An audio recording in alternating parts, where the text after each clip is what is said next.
आज हम बात करेंगे एनवायरनमेंट होता क्या है, एनवायरनमेंट को क्या किसको कहते हैं।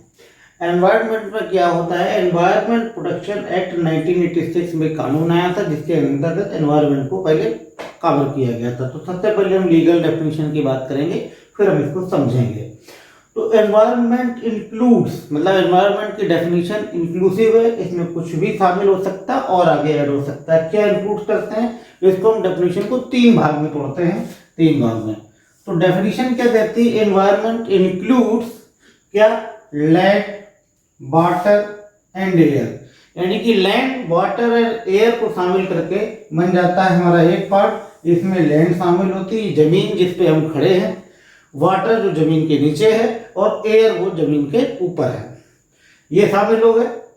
उसके बाद ये शामिल करता है the inter relationship which exist among and between, मतलब इंटर रिलेशनशिप किन्हीं दो के बीच में या सबके बीच में अगर कोई एग्जिस्ट करता है, जो यूज कर रहे हैं विच एग्जिस्ट, यानी कि एग्जिस्ट जो करता है उसको कवर करेंगे। और इंटर रिलेशनशिप किसका, वो हम अभी पे आते हैं। Inter relationship again land, water, air and, मतलब इनका कोई रिलेशनशिप है तो आ जाएगा land, water and air and, फिर इन्होंने शामिल किया, क्या शामिल किया, ह्यूमन बीइंग्स। अब यहाँ शामिल कर रहे हैं, आदमी को शामिल कर रहे हैं, रिलेशनशिप कह रहे हैं, रिलेशनशिप की बात आती है तो कहते हैं human beings, other living creature, बाकी जो जीवित चीजें हैं उसको, माइक्रो ऑर्गेनिज्म और सूक्ष्म जीवों की बात कर रहे हैं, और अदर प्रॉपर्टी, इनके बीच में कोई रिलेशनशिप है वो भी शामिल हो गया। डेफिनेशन में फिर से देखते हैं, बहुत छोटी सी डेफिनेशन है और ये इंक्लूसिव डेफिनेशन है, इसमें कुछ भी इंक्लूड कर सकते हैं। पहला क्या है, लैंड शामिल है जिसमें हम खड़े हुए हैं, दूसरा वाटर शामिल है और तीसरा एयर शामिल है। यहाँ पे ये ध्यान दें, एयर में जो भी है वो शामिल हो जाएगा एनवायरनमेंट में, वाटर में जो भी है वो शामिल हो जाएगा एनवायरनमेंट में, लैंड में जो भी है वो शामिल हो जाएगा वाटर में। इनका कोई रिलेशनशिप है, किससे रिलेशनशिप है, बिटवीन, मतलब इनके एक दो के बीच में या सबके बीच में, तो वो भी शामिल हो जाएगा। Among and land, water and air का रिलेशनशिप है, and human beings, human being भी कवर कर लिया, यदि ह्यूमन बीइंग का कोई संबंध है तो वो भी कवर यहाँ पे होगा। बाकी जीवित चीजें, छोटे छोटे सूक्ष्म माइक्रो ऑर्गेनिज्म जो होते हैं हमारे पास, सूक्ष्म जीव दिखाई नहीं देते, वो हो गए, वो कवर होंगे और सबकी कवर होते जाएंगे। अब इस तरीके से हम कह सकते हैं कि पर्यावरण को एक बार फिर देखते हैं कि हिंदी में हमको कैसे समझेंगे। पर्यावरण कहते हैं एनवायरनमेंट को, पर्यावरण हमारे चारों ओर का वातावरण हमारा पर्यावरण हो गया। उसमें कौन कौन सी अवस्थाएं आएंगी, पहले तो स्थिति पार्ट में देख लेते हैं कि क्या कवर होगा, फिर गति पार्ट में कवर कर लेंगे, देखेंगे क्या होगा। इसकी अवस्थाएं हैं, चार अवस्थाएं होती है जीवन की। पहली है पदार्थ अवस्था, यानी कोई भी पदार्थ है वो एनवायरनमेंट में कवर हो जाएगा। पदार्थ में आप क्या जाएंगे, एयर,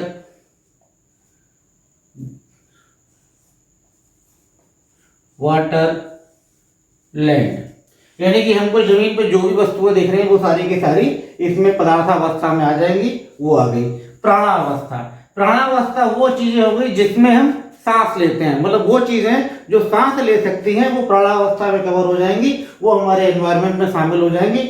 और प्राणावस्था में चीज आपके पास आ जाएगी, आपके पास हो जाएगा प्लांट्स हो जाएगा, ठीक है, प्लांट्स हो गया, ग्रास हो गया, ये सारी की चीजें जो कि शोषण करती है, सांस लेती है, सांस छोड़ती है, वो सारी की सारी एनवायरनमेंट में कवर हो जाएंगी। उसके बाद करते हैं जीवावस्था। जीवावस्था में वो चीजें आ जाएंगी जो कि जीवित हैं, जीवित हैं मतलब सांस तो लेती ही है, बनी किससे हैं, इनसे बनी हुई है, और प्राण ऑलरेडी उनके अंदर है, सांस वो लेते हैं, और लेकिन जीवित हैं, जो चल सकती हैं, जिनका मेधस डेवलप हो गया है, जिसमें कोई ना कोई जो है जीवन हमारा पहुंच गया है, उसको जीवावस्था कहते हैं। इसमें आपके पास आ जाएंगे वर्ड्स आ जाएंगी, वर्ड्स आ गए, एनिमल्स आ गए, एनिमल्स आ जाएंगी। उसके बाद करते हैं ज्ञानावस्था। ज्ञानावस्था को हमने अलग किया, ज्ञानावस्था वो चीज है, इसमें आ जाएगा आपका ह्यूमन बीइंग्स।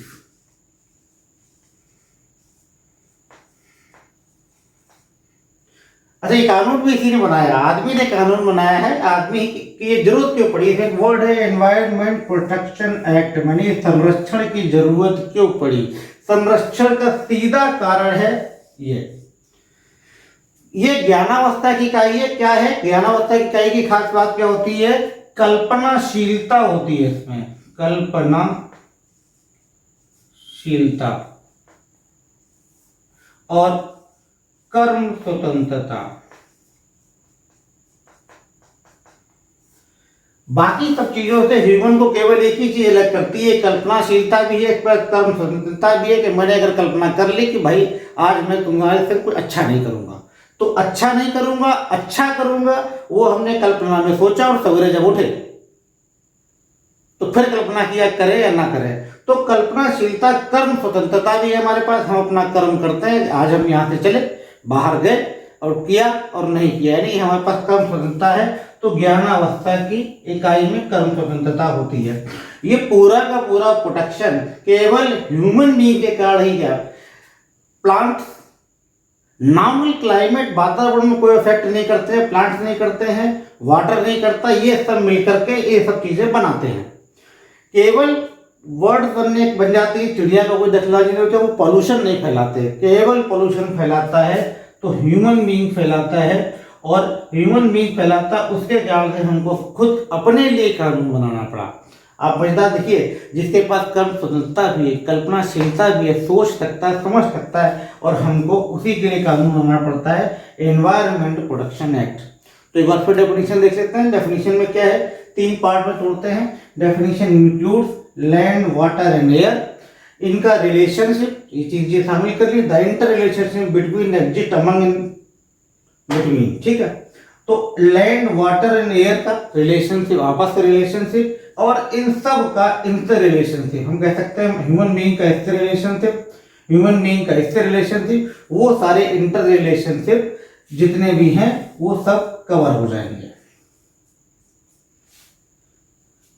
पर्यावरण, पर्यावरण हमारे चारों ओर का वातावरण जो हमको चारों तरफ से घेरे हुए। जब भी हम किसी चीज को घेरे की बात करते हैं तो हमेशा सर्कल पार्ट में बात करते हैं। हमारा जो प्रभाव क्षेत्र है उसकी बात कर रहा है, और प्रभाव क्षेत्र वो जो हम डिस्टर्ब करते हैं। अगर भागीदारी के तौर पर चलता है व्यवस्था में तो कोई डिस्टर्बेंस नहीं है, प्रोडक्शन एक्ट में शामिल होगा, स्थिति शामिल होगा, अच्छी स्थिति शामिल है। जब हम डिस्टर्ब करें तो ये अप्लाई होगा हमको सजा देने के लिए।